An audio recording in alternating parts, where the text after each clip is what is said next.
a la quinta edición de Jornadas Técnicas de EPM, evento que se realiza en simultáneo con el 10º encuentro de proveedores y contratistas del Grupo EPM. Estas ponencias se realizan de forma presencial y virtual desde el edificio de EPM en Medellín. Esta tarde tenemos la ponencia titulada Inspecciones de Infraestructura de Servicios Públicos con Tecnologías Subacuáticas, equipos ROV, a cargo del ingeniero Luis Felipe Cano Rendón.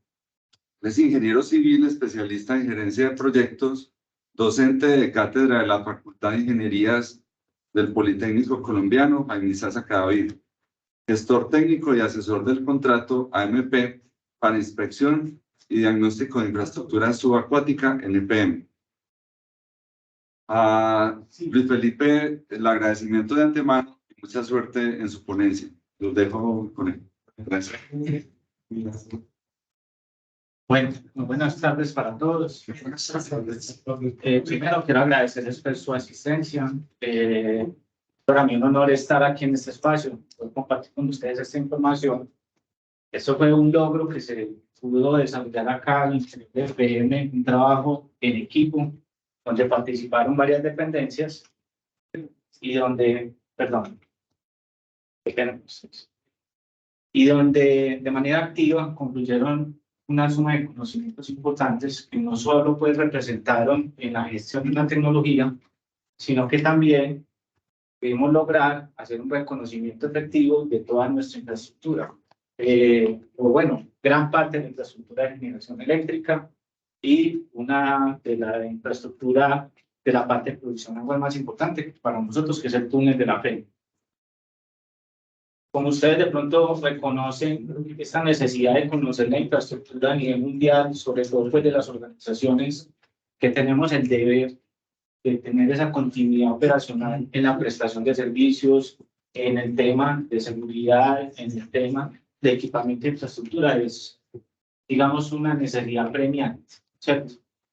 Que sabemos que los activos en los países de Sudamérica, incluso en algunas regiones desarrolladas, ya cuentan con una vida útil, ¿cierto? Activa, y es necesario conocer en qué estado están, ¿cierto?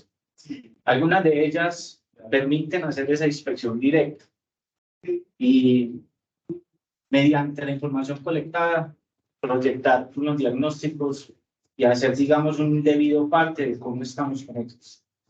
Pero en otros casos, que es el tema de toda la infraestructura subacuática, digamos que tenemos esa variable de dificultad y es el no poder acceder a los puntos de manera clara, ¿cierto? Pues ahí es donde la gestión tecnológica nos está dando oportunidades, ¿cierto? Una de ellas es el tema de estos equipos. Los equipos ROV en el mundo existen más o menos desde la época de los 90, desde mitad de los 80, ¿cierto? Es una tecnología ya madura en el mundo y que lo que busca es, obviamente, dar esa oportunidad de, por medio de periféricos, poder obtener información del medio subacuático, ¿cierto? Para ello, pues, para describirles cómo fue nuestra experiencia, para ver, pues, cómo está propuesta de contenido, donde queremos contarles el origen de cómo fue este proceso, ¿cierto? ¿Qué fue lo que motivó la necesidad que nos unió a hacer esta sinergia, ¿cierto? Y cómo fue todo el proceso de gestión tecnológica. Posteriormente hablaremos de las actividades, los trabajos que desarrollamos, ¿cierto? Ya con ese escenario, digamos, modelado, con la forma como queríamos trabajar, y ya teniendo ese producto, esa forma de trabajo, las experiencias que tuvimos. Entonces vamos a hablar del tema del túnel de la fe. Posteriormente, una de las estructuras que tenemos importantes en el tema de generación, la central POSE 3. Hablaremos también de la central Guatapé, de la central Playas, y por último, del tema de los registros, que de pronto el énfasis que yo quiero que ustedes se lleven hoy, y es que con el uso de esta tecnología se logró un muy buen producto que permite tener una data lo suficientemente robusta y fuerte para hacer procesos de ingeniería que posteriormente van a incidir en, digamos, ese cuidado, esa proyección de nuestra infraestructura, ese tema de tener conocidas las características de lo que estamos operando. Y nos va a permitir también tener, digamos, una organización para proyectar ese cuidado, esas acciones de mantenimiento. Obviamente, pues el tema de aprendizajes, lo que aprendimos de todo este proceso y de esas variables a las que tenemos que tener de cuidado, ¿cierto? Y tenemos obviamente pues un espacio, puedas tener ahí una interacción, unas preguntas y poder atender de ustedes las inquietudes que salgan al respecto. ¿Cómo abordamos el tema de las inspecciones subacuáticas? Primero escuchamos las necesidades que traían desde el negocio, específicamente desde el año 2014, aquí nos acompaña el ingeniero Jorge, que lideró en su momento el tema de la idea de inspeccionar el túnel de la fe. Esa idea nació, obviamente, porque en marco pues, de una situación que afrontó la organización, se identificó que eso es un activo crítico y que conocer su estado era supremamente importante para la organización, ¿cierto? Entonces se inició el tema de, bueno, ¿cómo se podría hacer eso? ¿Cierto? Y ahí nació la idea de poder traer un equipo ROV, ¿cierto? Entonces quedó eso ahí. Adicional, se escuchó el negocio de generación de energía y se trajo también el tema de, bueno, queremos conocer cómo está el estado de la infraestructura que tenemos bajo agua. Específicamente, las centrales de generación, captaciones, muros, zonas de contacto de estructura y terreno, etcétera, etcétera. Y obviamente, cuando llegó eso a la dependencia, lo quisimos vincular primero, me marcó un estudio especializado, pero vimos que esto se acomoda muy bien a un tema de gestión tecnológica, ¿cierto? Entonces ahí fue donde, en el marco de la identificación de lo que conocemos como detalle de la parte de necesidad, problema, oportunidad, estructuramos un paquete para hacer la atención de esa revisión o esa inspección de la infraestructura sumergida. Listo. Ya teníamos mapeado el tema del road, ¿cierto? O la idea que se tenía desde el túnel de la fe. Entonces, la primera alternativa evaluable era el tema del road, ¿cierto? Entonces, miramos cómo se podía acceder a esa tecnología, qué oferentes podíamos traer, si conocíamos o no conocíamos de ese marco tecnológico y cómo lo podíamos abordar con seguridad, ¿cierto? Posteriormente, entonces, ya sabiendo que la tecnología era un tema viable, ¿cierto? Y que era un tema lograble y que teníamos los suficientes elementos para estructurar algo, miramos que la necesidad importante de esto era tener unos registros lo suficientemente buenos que nos permitieran trascender a un diagnóstico de esa infraestructura, ¿cierto? Entonces, los ROV tenían que venir con un equipamiento, digamos, especial que nos permitiera colectar la información, dársela a expertos y que esos expertos tuvieran, digamos, el suficiente insumo para conceptuar, ¿cierto? Entonces ahí fue donde primero abordamos el escenario de pruebas. No quisimos abordar el tema de pruebas porque vimos que la tecnología, como ya tenemos recorrido en el mundo, se tenía, digamos, información lo suficientemente sustentada, pues poner acá un piloto con un ROV no era un tema, como digamos, versátil o de buenos resultados. Era más de confrontar, de construir conjuntamente con nuestros proveedores una alternativa. Entonces, lo llevamos a un esquema de contratación especial. Ese esquema de contratación especial, lo que conocemos como oferta no vinculante. Ahí empezó a participar activamente varias dependencias, entre ellas pues nuestro equipo de ingeniería, cadena de suministro, el esquema apropiado de negociación que nos acompañó la parte de jurídica, etcétera, todo el equipamiento que tenemos de la empresa, e interactuamos también con los proveedores, los escuchamos, empezamos a tener un feedback, permitió construir de manera conjunta un anexo técnico y posteriormente eso trascendió a un esquema de contratación que conocemos hoy como el Acuerdo Marco de Precios de Servicios de Inspección y Diagnóstico de Infraestructura de Energía. Entonces abordamos ya el tema de adquisición, ¿cierto? Entonces, pactadas, digamos, esos acuerdos bajo el anexo técnico, identificamos que, primero, queríamos hacer una inspección de túneles y que una de las restricciones que teníamos era el tema de distancia. Y ahora van a ver por qué. El túnel de la Fe es un túnel de 9 kilómetros, pero permitía el acceso solo por un extremo. Entonces, la tecnología que traíamos debía de cumplir con ese alcance, de ingresar por un extremo y lograr llegar hasta el otro con éxito y devolverse sin afectar en ningún momento la parte operacional. Y la otra es que teníamos estructuras de gran área sumergida, entre ellas la cara sumergida, el embalse Poce 3, que todas conocemos, está construido en concreto, ¿cierto? Entonces, el ver ese estado del concreto era para nosotros importante. Entonces, también que tuviera la autonomía de poder hacer un recorrido seguro y mirar los puntos de interés de esas caras del concreto y otras estructuras adjuntas a la presa.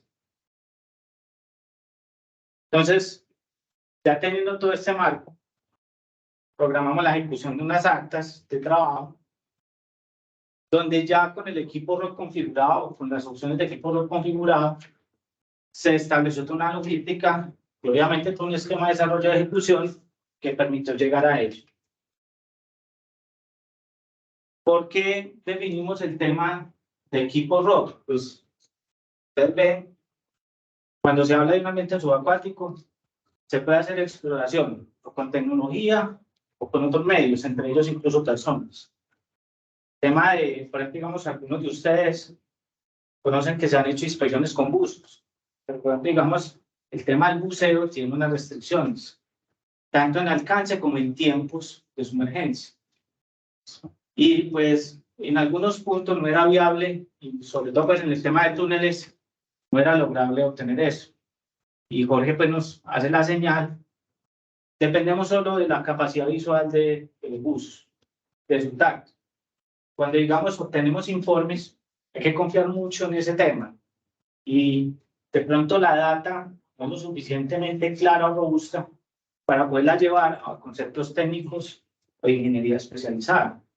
Entonces, vimos muy apropiado el tema de los robots en este momento, y ahí fue donde, digamos, primó más el uso de equipos que el uso de personas. Adicional que el tema de seguridad, tema claro, ¿cierto? No arriesgar vidas humanas, es un tema que ninguna organización quiere tener presente, ¿cierto? Felipe, ¿qué tiempo desocupar el túnel? El tema de la seguridad de la infraestructura, ¿cierto? El tema de los túneles presurizados, no solo el tema, pues, de tener, pues, una maniobra riesgosa, sino también todo el entorno circulante al túnel, ¿cierto? Que haya un tema de colapsos, ¿cierto? Entonces, todo eso se analizó, se miró que la idea era tener el túnel en la condición, digamos, más favorable posible para hacer su inspección. La mejor era quietecito. ¿Listo?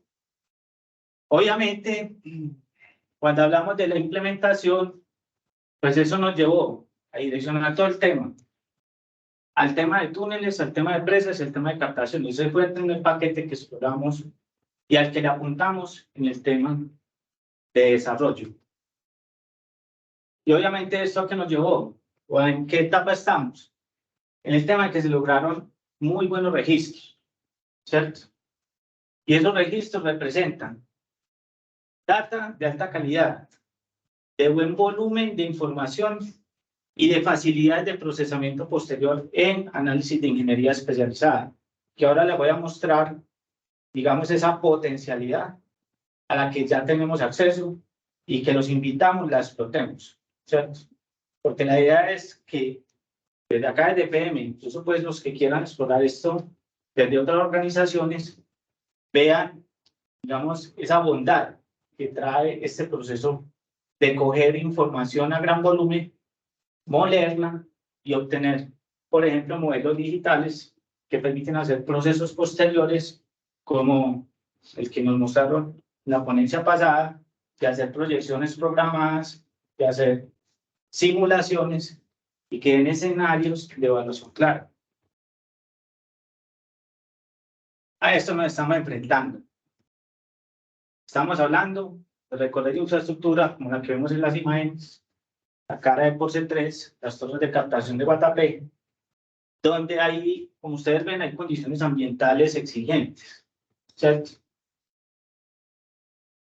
Y obviamente el gran desafío era poder identificar con claridad todo ese marco físico que teníamos debajo del agua. ¿Cómo lo hicimos? Entonces planeamos estas actividades que vemos acá con todo el esquema de inspección y diagnóstico. Primero, obviamente, se habló de un reconocimiento de los sitios de la infraestructura. Tenemos que conocer esas condiciones, las que íbamos a ingresar, las que íbamos a desarrollar el despliegue de equipos, las cuales íbamos a hacer interacción con la tecnología, las cuales íbamos a tener recurso humano allá y con éxito que íbamos a obtener al respecto. Los desplazamientos, el despliegue de la faena, que es todo el equipamiento que ahora más adelante lo vamos a ver. La configuración del ROV.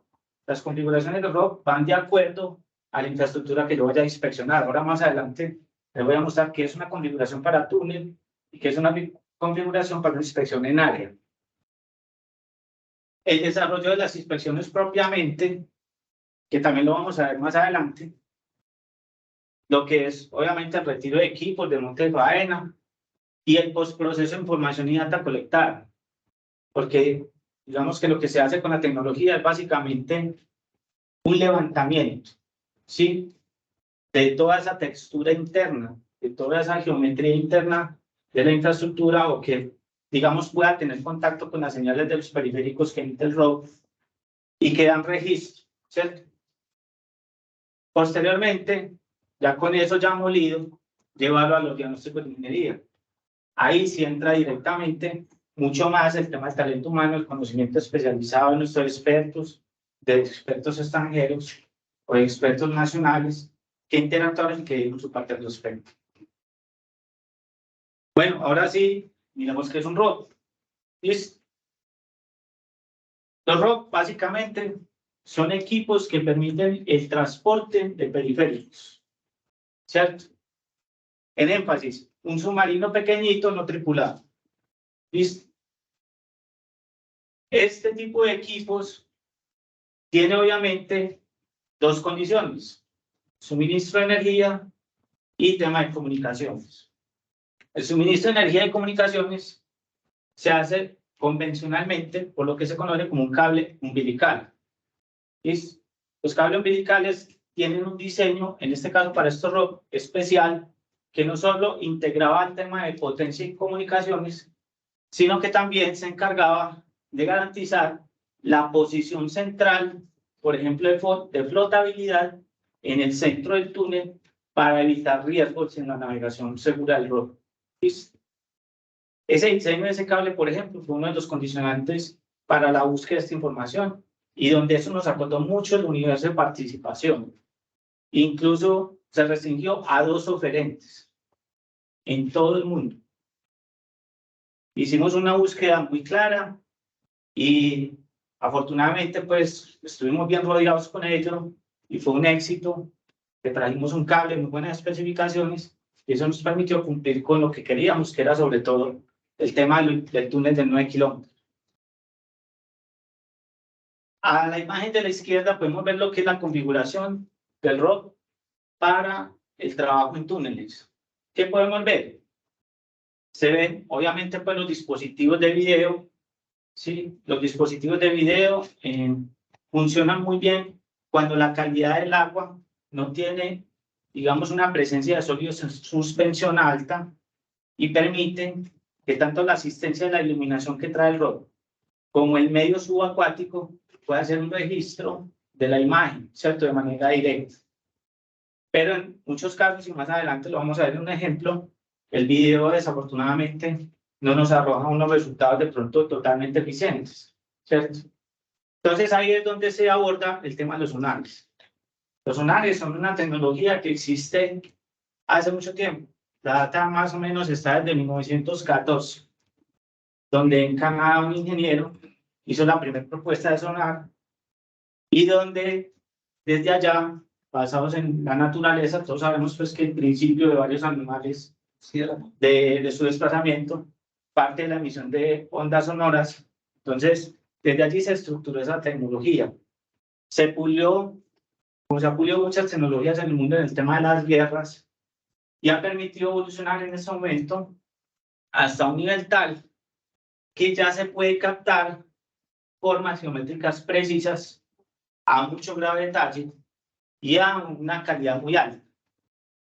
Hablo de esto de que se puede lograr densidades de puntos, incluso hasta de milímetros, que eso es muy superior a lo que incluso se logra en tierra con otras tecnologías, o muy equivalente, por ejemplo, digamos con la LiDAR. En este momento, digamos, también se explora para modelos digitales de terreno, y donde se obtienen texturas y formas muy claras que permiten hacer procesos de ingeniería muy detallados.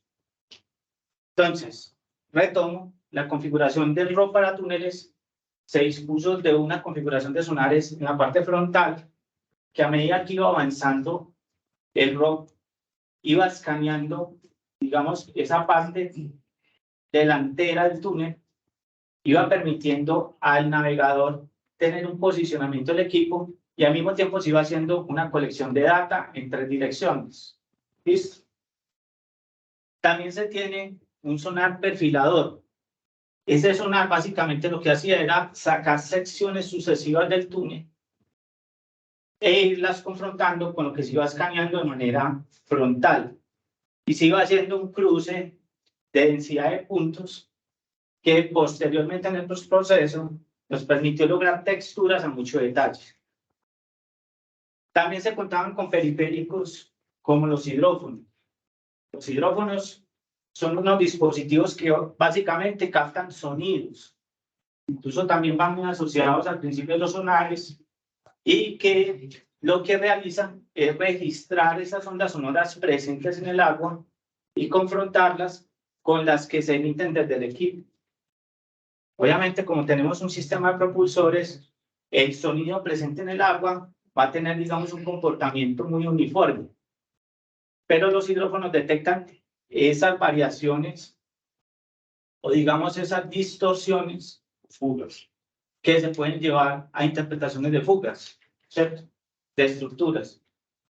No lo recomendaron en el tema de túneles porque ellos han hecho varios ejercicios. Ahora más adelante les voy a mostrar uno que salió en Guatapé y que confirmó esa teoría. Perdón. En la parte superior derecha vemos cómo fue la configuración de los sonares del ROV para escaneo en área, el equipo que se ve de color rojo. Básicamente tenía una asistencia de video y unos sonares de escaneo frontal. Y en la parte de abajo se ve un sonar de escaneo 3D. Con ese tipo de sonares se permite sacar sólidos prácticamente en levantamiento bajo el agua. Ahora vamos a ver la calidad que se lograba con ese equipo. Y en la parte del extremo del todo derecho, es lo que se conoce como un equipo de robótica menor, un equipo de reconocimiento, muy versátil en navegación, pero de poco alcance. ¿Por qué definimos utilizar ese equipo? Porque ese equipo es el que se ingresaba para hacer avanzadas, estratégicas, y minimizar riesgos antes de ingresar el ROV principal con el equipamiento claro que iba a hacer el levantamiento completo.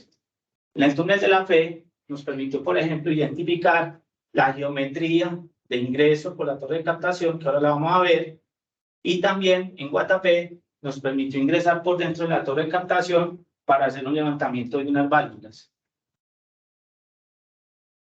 Bueno, ¿cómo fue el marco del trabajo que se realizó con nuestro acuerdo marco de precios? Se programaron 2 actas de ejecución. En una, básicamente, se programó la inspección del túnel de la fe, 8.5 kilómetros, y se unió un paquete con la central por C3, aproximadamente 50.000 metros cuadrados del área de sumergida, el contacto de la presa con el agua, las captaciones, desviaciones y descarga intermedia. La segunda acta programada fue la central Guatapé, donde se hizo la inspección de 2 túneles que son de los grupos de generación y las torres de captación. También en ese mismo paquete se incluyó la central playas, la captación, la torre sumergida en el embalse. Ahora hablemos de las experiencias. Bueno, en el tema del túnel de la fe, pues nuestro desafío era hacer el recorrido de 9 kilómetros. Teníamos ingreso por un extremo, específicamente lo que vemos acá, que es la torre de captación. En conversaciones con el negocio y obviamente pues con el equipo de expertos y también del proyecto de la Yurá, identificamos que el ingreso más seguro fue por la captación 3. ¿Listo? ¿Cómo se hizo eso? Pues hizo un trabajo preliminar con buzos, donde se amarró pues la reja coladera, se hizo y se dejó, digamos, en un punto que permitía por espacio el ingreso del robo. ¿Listo? Aquí vemos cómo fue esa maniobra. Entonces, en la parte superior izquierda, podemos ver cómo llega el robo a la torre de captación asistida por buzos. ¿Por qué se asistió por buzos? Porque la geometría tenía una curva al ingreso, propiamente de la abertura de las compuertas, y el ROP tenía que hacer como una escualización. Los ROP no tienen la forma de hacer navegación diagonal, sino que prácticamente ascienden o descienden verticalmente o desplazan horizontalmente. Entonces esa asistencia diagonal la prestó el buzo. Él se sumergió, direccionó el ROP y le facilitó esa maniobra diagonal. ¿Listo? ¿Y qué se logró? Registros como este. Lo que se ve en la parte izquierda inferior es el avance del escaneo por el sonar 3D, el que sacaba las secciones y que iba registrando levantamientos de nubes de puntos a menos de 4 milímetros. Eso no es lograble con humanos. ¿Listo? Y por ejemplo, digamos en la imagen principal vemos cómo se iba validando tanto la geometría central del túnel a medida que se iba avanzando, como también los escaneos en la parte de bóveda y hastiales, donde se veían detalles, por ejemplo, digamos como derivaciones, cambios a texturas en roca, cambios a detalles en concreto, concretos de soleras, etcétera, etcétera. Y en la parte inferior, lo que es el registro de los hidrófonos. Ustedes ven, hay una distorsión constante que obedece al motor de propulsiones del rover. Ellos estaban muy pendientes ahí de que si había una anomalía era porque en ese punto del túnel podía haber posiblemente una fuga y había que hacer un mapeo mucho más exigente del sector, ¿cierto? Entonces, la metodología la tenían muy clara y de eso todo aprendimos. Si fuéramos a hacerlo con humanos, por ejemplo, digamos esa detección de fugas, eso no es lograble hacerlo. ¿Listo? En el tema de los reportes, a esto es lo que nos referimos con ese levantamiento. Se lograron este tipo de modelos. Como ustedes ven, tienen un grado de detalle muy alto que permiten hacer ya prácticamente levantamientos geométricos a mucho detalle. Incluso se puede hacer ya diseños de la infraestructura con esta información y modelaciones.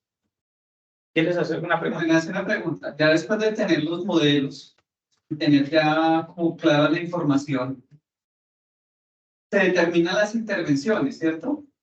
Sí, En lugar. pero eso ya es trascendente al diagnóstico de ingeniería, ¿cierto? Esto obviamente, pues, toda esa información se validó, no solo pues por el levantamiento que se hizo, sino de que también, pues, un grupo de expertos revisó toda la historia de la infraestructura, planos, diseños, características operacionales, temas desde la parte geológica, geotécnica, temas desde la parte estructural hidráulica, y todo eso confluyó en un informe de parte, ¿cierto? Que permitió dar cómo estaba el túnel, y obviamente también se validaron incertidumbres. Por ejemplo, digamos acá, yo muestro 3 que me parecieron que son muy relevantes en el tema del túnel, pero de verdad se descartaron muchísimas más. Estamos hablando de que solo los nichos fueron 152 nichos que se confirmaron en geometría precisa y exacta. O sea, ya tenemos medida precisa y exacta de 152 nichos. Ese levantamiento, si se fuera a hacer con personal, se demoraba aproximadamente de 3 a 6 meses. Y eso se hizo en una jornada con ese equipo. ¿Qué logramos sacar acá? Por ejemplo, la forma como salía la almenara. Esto era un tema que teníamos históricamente identificado, pero que nuestros ingenieros, obviamente por el relevo generacional, no tenían claro cómo llegaba exactamente la almenara. Unos decían que diagonal, unos decían que por encima, unos decían que por debajo, etcétera, etcétera. Pero esto que nos permitió llegar a esto. Es decir, sale de manera normal, con un diámetro de tanto, con una distancia de 13 metros de la cara exterior hacia el codo vertical, y nos permite incluso proyectar posibles, digamos, situaciones de intervención o de mejora en ese punto, si aplicaran, ¿cierto? También tenemos, por ejemplo, el chequeo de la capacidad de la trampa de gravas. Nadie sabía cómo íbamos a encontrar esa trampa de gravas. Con ese levantamiento ya sabemos hasta cuánto material en este momento está arrojando esa trampa de gravas. Estamos hablando del corte de 2022. Y haciendo análisis de proyección, podemos decir, si tanto tiempo lleva de operación el túnel a la fecha, tanto tiempo puede acumular más esa trampa de gravas. En una relación obviamente pues lineal, que de pronto no es la más adecuada, pero al menos ya tenemos elementos, que eso no se tenía antes, ¿cierto? Y otros detalles como lo que se ve en la margen derecha, que fueron unos elementos que se detectaron al interior del túnel de interés pues, de la organización y que ya nos permiten, pues, digamos, identificar qué puede pasar con esos elementos o qué no puede pasar con esos elementos. Vamos a hablar de la experiencia en POSE 3. Como les había comentado, la configuración era una configuración de escaneo en área. Entonces, lo que queríamos era básicamente hacer todo un barrido frontal utilizando, digamos, la parte delantera del ROV.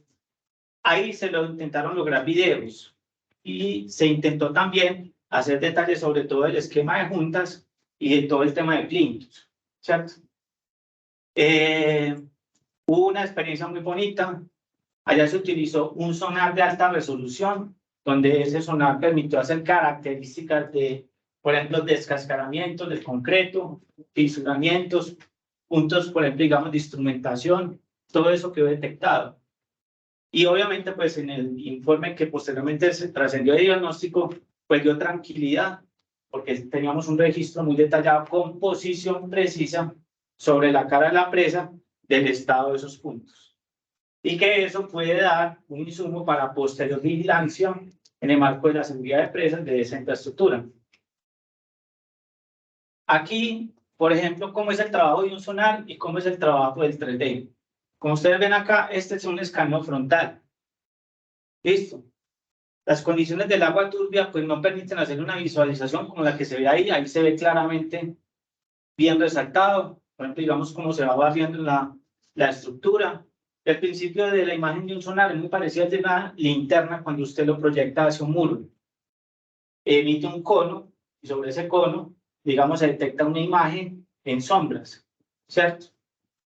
Y en el caso 3D se puede procesar sólidos como el que se ve en la parte derecha y que permiten lograr texturas y volúmenes claros sobre, digamos, esa información. Experiencia en Guatapé. En Guatapé tuvimos muchísimos aprendizajes. Allá nos enfrentamos a los túneles, ¿cierto? Se hizo inspección de los 2 túneles de 4.6 y 4.7 kilómetros que se encargan, pues, propiamente de la conducción hacia los grupos de generación. Ingresamos por las almenaras y en el ingreso por las almenaras tuvimos varios desafíos. Uno es que a cierta altura de la almenara, y ahora más adelante os lo voy a mostrar, había un estrechamiento.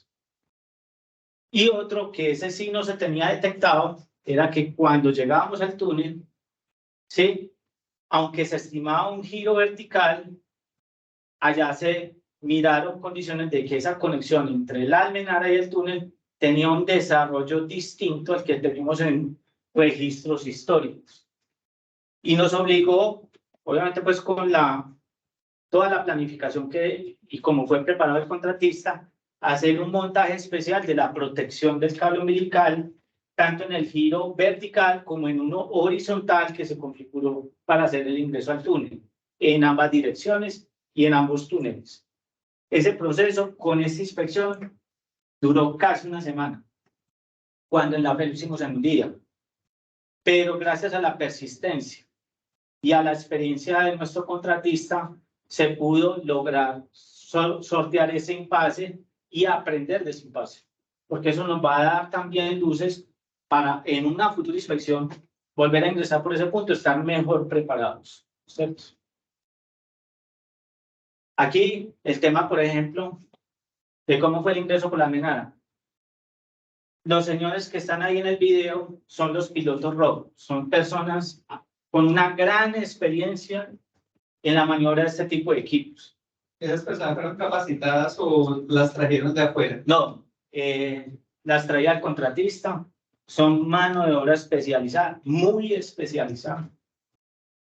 Son casi que un alma muy importante en este proceso. Eso es como cuando usted se pone en manos de un conductor y usted queda ahí como con su vida para que lo transporte de un punto a otro, aunque pues aquí básicamente ellos tienen un entrenamiento incluso militar, donde ellos pues ya tenían certeza de confirmar las condiciones geométricas, la velocidad de bajada, la dirección de bajada, todo. Y de eso se aprendió muchísimo. Por ejemplo, digamos, la decisión ahí fue colocar al mejor piloto disponible para que hiciera la maniobra. Y eso fue pues un tema supremamente acertado. Y vimos el desafío al que se estaba enfrentando, incluso una condición que él pidió fue: salga todo el mundo de acá y déjenme en silencio. ¿Por qué? Porque él se necesitaba concentrarse. Entonces, es una cosa muy bonita, pero que tenía un gran grado de exigencia en su momento. Acá les quiero mostrar cómo se iba logrando el escaneo del túnel. Pues los pandamios, no, bueno, ahora sí. Vemos cómo se iba avanzando y cómo se iba haciendo el escaneo a medida que íbamos avanzando en los túneles. Se iba levantando en la misma calidad, cada 4 milímetros iba haciendo registro de secciones y de perímetro. O sea que se logró una densidad de puntos muy alta. Adicional, perdón, en la parte del extremo derecho vemos cómo es el comportamiento de una fuga. Ahí se ve el detalle, por ejemplo, de video. Allá sí logramos lograr, pues sí logramos video de alta calidad y vimos detalles como, por ejemplo, digamos, miren ahí el tapón de acero, la calidad del acero que encontramos en ese tapón, una derivación de bypass, su estado, y también vimos una fuga. Pues se pudo ver con el hidrófono, perdón, una fuga. Miren el esquema de la parte de arriba, es como debe normalmente comportarse el registro de sonidos. Y en la parte de abajo fue como se registró en el momento de una fuga. Entonces es un dispositivo que de verdad puede reflejar cosas de mucho interés pues, para este tipo de inspecciones. Y en la parte de abajo, cómo fue la ubicación del tapón. Este fue otro de los grandes logros que desarrollamos en Guatapé, fue el tema de la inspección del Morning Glory. Es una estructura de vertedero cercana pues, al que actualmente se tiene. Guatapé es de 2 etapas, Jorge, ¿cierto? Sí, 2 etapas. Esto era de la primera etapa. El negocio estaba muy interesado en confirmar su estado, su posición y su geometría, y se logró levantar el registro, no solo de la ubicación precisa en Morning Glory con su geometría precisa, sino que el ROV ingresó por el túnel y validó el punto de taponamiento en distancia. Y como ven ahí, con qué estructura estaba taponando. Aquí se estaba hablando de que eso podía estar en concreto, podía tener una compuerta, podía tener muchas condiciones. Pero acá lo que hicimos fue llegar hasta allá y validar que eso es una estructura de tapón en acero, con sellos y con articulaciones mecánicas. Y que está como nuevo. Y se le hizo un registro muy claro. O sea, ya se tienen elementos suficientes incluso para presentar diseños en ese punto. No solo de levantamiento geométrico, sino de video. Miren la belleza de registros que logramos con eso. En el tema de las torres de captación, la intención era mirar el estado, sobre todo, del comportamiento de los concretos sumergidos. Como ustedes ven ahí, se detectaron temas como, por ejemplo, digamos, la calidad de los apoyos metálicos. Ustedes ven ahí, por ejemplo, desgastes como los que se ve en la parte superior izquierda. deformaciones como por ejemplo, digamos lo que se vio en esa reja, ¿cierto? No, normal.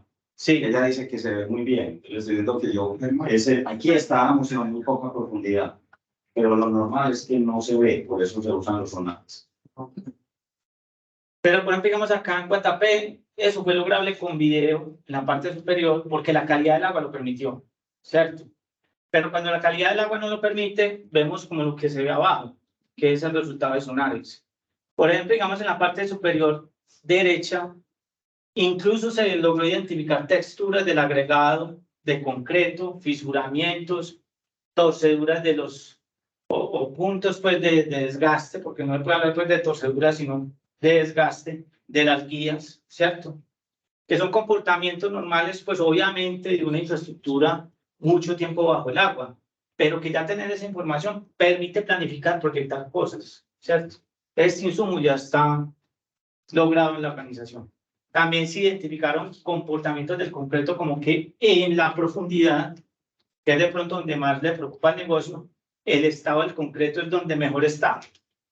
Y en la parte superior es donde más desgaste tiene.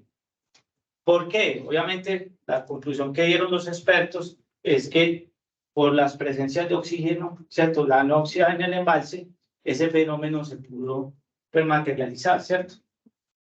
Entonces, da muchos elementos, ¿cierto? Elementos que con otros medios no hubiéramos podido lograr. Incluso, como se ve en la parte inferior derecha, elementos que no se tenían mapeados. Esas estructuras que se ven abajo reticulares, nadie sabía que eso estaba ahí. Cuando menos pensó, apareció esto, y hay 12. ¿Y eso es qué? Eso es madera, tiene tanto y tanto de medida. Entonces ya se puso a indagar la historia, y eso es incluso un sistema antivórtice que se utilizó en su momento en la construcción en Guatapé. Entonces, detalles muy valiosos para nosotros, supremamente valiosos. Esta es la experiencia en la Central Playas. Como ustedes ven ahí, miren el video, esa es la calidad del agua. Ahí se acercó el ROV hasta prácticamente tocar la reja para poder intentar lograr video. Como ustedes ven ahí, la reja tiene un biofilling, ¿cierto? Que es un crecimiento orgánico, obviamente pues del ambiente subacuático que se adhiere a concretos y a estructuras metálicas y que obviamente oculta la patología presente pues de lo que creemos que es los materiales, ¿cierto? Pero si ven al lado derecho, miren lo que se logró con los sonares. Prácticamente identificar la geometría precisa de esa reja. Perdóname, Felipe. Sí. Por ejemplo, con el video nos pasaba que teníamos que acercar un núcleo y si tocaba la superficie, removía todo el biofilm y ya no veía nada. Sí, es que No se puede, hay que mover el ROV supremamente lento. O si se le mueven los thrusters, pues los motores, en algún momento se acelera, el motor genera turbiedad. Entonces es muy difícil la parte de visual. Entonces, la tecnología permitió esto, permitió este tipo de logros, ¿cierto? ¿Y a qué nos llevó? A estos registros, ¿cierto?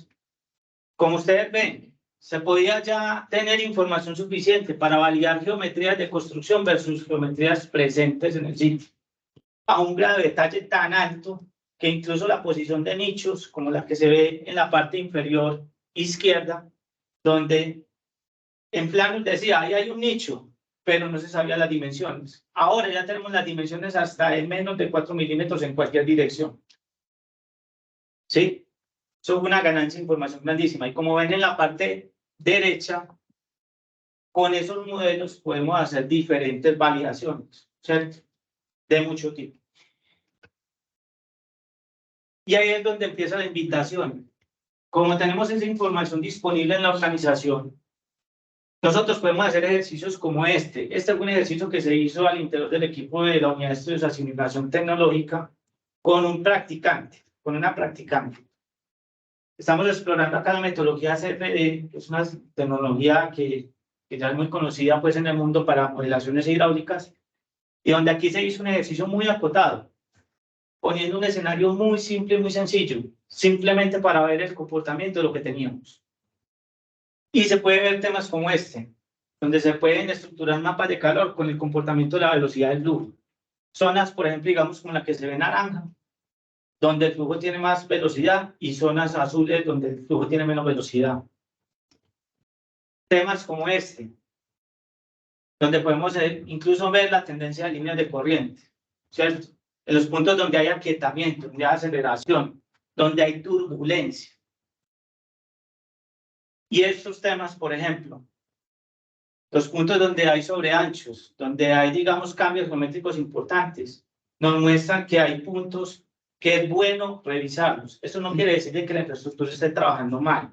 Por el contrario, si llevamos muchos años a eso no le ha pasado nada, esa infraestructura da muy buena respuesta. Pero ¿qué nos invita a esto? A tener observación sobre eso. A hacer inspecciones más regulares. La recomendación que fue emitida, exacto, la recomendación que fue emitida por el experto que se contrató para este trabajo, por buena práctica internacional, recomiendan que sean entre 3 y 5 años. Hacer este mismo inspección de robo. Con igual o superior gravedad. ¿Y con qué ánimo? Con el ánimo de predecir problemas. Temas que muchos ya conocemos. Un posible caído dentro de un túnel, ¿cierto? Un posible tema de desconfinamiento de una cuña. Un posible tema de desgaste acelerado de un concreto. Eso se puede lograr predecir si hacemos de pronto una metodología y un acompañamiento con esta tecnología. Bueno, por último, ¿qué aprendizajes obtuvimos de todo esto? Primero, el validar muy bien la información preliminar disponible desde nosotros, ¿cierto? Vimos que aunque aquí dentro de la organización se manejan muy buenos registros, esos registros deben de ser complementados y deben de evolucionar a un tema donde podamos hacer una trascendencia, no solo a equipararnos en temas de predicción y de modelación que permitan proyectar cosas que den mejor seguridad operacional o rentabilización operacional a nuestros activos, sino que también nos permitan, digamos, hacer una estructuración que dé más soporte, ¿cierto? A ese tema de decisiones que se deben de tomar incluso desde la parte directiva.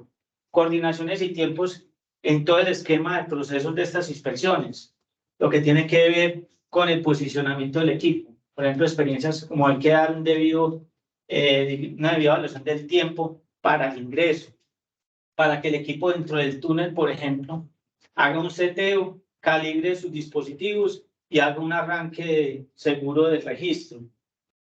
Y el tema del cable umbilical, que es un tema neurálgico en este tipo de inspecciones, sobre todo porque no solo es el tema de potencia, sino el tema de la data que se está colectando. Una recomendación que nos dieron fue el tema del manejo de la velocidad del flujo. Obviamente, pues en el tema de túneles, esta tecnología aplica cuando el flujo está en condición mínima de velocidad o condición cero. Pero desafortunadamente en flujos turbulentos el tema no trabaja muy bien, porque el principio de sonar es precisamente una onda sonora que viaja en un medio, digamos, líquido y que puede tener distorsiones por el movimiento de ondas de turbulencia, ¿cierto? Entonces, entre más quieto está el flujo, mejor es la respuesta de los sonares en el tema de registro. Entonces, es un condicionante, pero de ahí aprendimos. El tema del alineamiento vertical y horizontal. En Guatapé, ¿qué nos pasó? Se combinaron codos horizontales y verticales en el ingreso a uno de los túneles, al ingreso a los dos túneles. Y eso representó unas maniobras que nos extendieron no solo en tiempo y que nos obligaron a hacer logísticas más robustas de protección del equipo y del cable umbilical. Pero ya como aprendimos de ese escenario, podemos proyectar mejor un segundo ingreso, un tercer ingreso y optimizar mejor eso en la parada programada. ¿Cómo? El tiempo y el recurso. El tiempo y el recurso, correcto. La seguridad en las zonas de trabajo, un tema que detectamos. Felipe, es que la indisponibilidad de una central hidroeléctrica es supremamente costoso, ¿sí? Entonces, a la hora de hacer una inspección de esta, se requiere una planeación muy juiciosa, que cualquier hora vale mucha plata. Sí, en el tema de acueducto, nosotros hicimos la inspección del túnel de la Fe y ese túnel alimenta en condiciones normales el 60% del agua del Valle de Cauca. Entonces era el año pasado, pero sí, sin agua. Sí, entonces eso es un tema que requiere mucha planeación. Muchas gracias. Retomando el tema de seguridad, por ejemplo, una señal que nos dieron desde el equipo de trabajo es que hubo una tormenta eléctrica, incluso pues eso fue una situación que los que estábamos allá la vivimos, pues uno cree que atenderlo todo con la carpita, con la gente pues bien equipada para un aguacero, todo eso es suficiente. Resulta que allá empezó a tronar e inmediatamente pararon toda la logística, toda la pararon, porque el cable umbilical es básicamente una bobina gigante. Entonces eso es una atracción de rayos inmediata. Entonces lo que hizo el contratista, ni siquiera nosotros dimos la señal, él automáticamente dijo, se quitan todos de ahí y hay que esperar hasta que pase la tormenta. Entonces esa señal, por ejemplo, es un tema que hay que tenerlo previsto en nuevas programaciones que se vayan a hacer. Y obviamente, un tema que yo agradezco mucho es el tema de los acompañamientos de ingeniería, ¿cierto? Tener ahí presente expertos nuestros, expertos de los contratistas, gente que conoce la infraestructura, eso es fundamental en este tipo de inspección, porque dan las señales oportunas, porque dan el aviso, porque dan las ideas. Sí, una cosa es el piloto rojo que quiere ingresar por un punto, pero otra es la información que se le puede dar a ese piloto para que lo haga mejor. Entonces, fundamental la participación de nuestros expertos, de nuestros ingenieros, de la gente que participó en la logística de operación y mantenimiento. De verdad, muy agradecido, y yo sé que todo el equipo está muy agradecido con el equipo que participó. Y por supuesto, quise destacarlos al final de esta presentación, porque la tecnología sin el recurso humano no puede lograr este tipo de resultados. Como ustedes ven acá, un equipo muy bonito, que de verdad pues tuve el honor de coordinar en algunas acciones, de acompañarlo en otras acciones y que espero a futuro poderlo nuevamente conformar, robustecer con conocimientos de más personas y entregar logros tan importantes como el que se logró con este trabajo. Bueno, muchísimas gracias. ¿Hay preguntas de los presentes o...? Tenemos una de los compañeros que están virtual. Dice, excelente temática y presentación de registro e inspección de infraestructura. Y pregunta, ¿en Colombia existen empresas o instituciones que capaciten en pilotaje de ROV? No, incluso les tengo la información, somos pioneros en Colombia en este tipo de inspección. Esta es la primera inspección que se hace de esta magnitud en Colombia. Supimos pues de un registro que se hizo en Isagen con una inspección ROV, pero no llegó a este grado de profundidad y ingeniería desarrollada. Ya tenemos interacciones con otras organizaciones, queremos compartir el conocimiento, precisamente por eso lo traemos acá, porque vemos que esto es un potencial para todos los negocios de la organización, o sea, de PM y de otras organizaciones. Y los invitamos cordialmente. Si necesitan algo, si los podemos apoyar en algo, aquí estamos para entenderlos con el tema. Listo. Entonces, Bueno, vale, muchísimas gracias. y a todos quienes hicieron posible este proyecto, muchísimas gracias. Nos han mostrado la aplicación de ingeniería de vanguardia en el negocio de aguas, lo que nos hace orgullosos de pertenecer a esta familia del grupo EPM. A todos los que presentes y a los que se conectaron virtualmente, muchas gracias por acompañarnos en la 5ª edición de Jornadas Técnicas de EPM. Hasta una próxima oportunidad. Gracias.